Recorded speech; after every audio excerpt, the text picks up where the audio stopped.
Alright guys, so we're going to full send this thing. We're loaded up with 3.5 pounds of Tannerite underneath the water heater down there. Me and Gunner McDuffie's going to take the first shots at it. We're going to try to shoot simultaneously so that way we can make sure that all those Tannerite containers explode.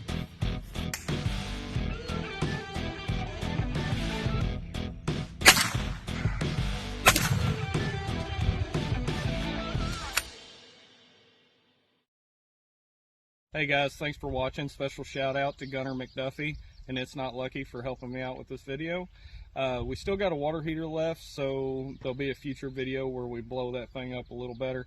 But see you soon. Thanks for watching.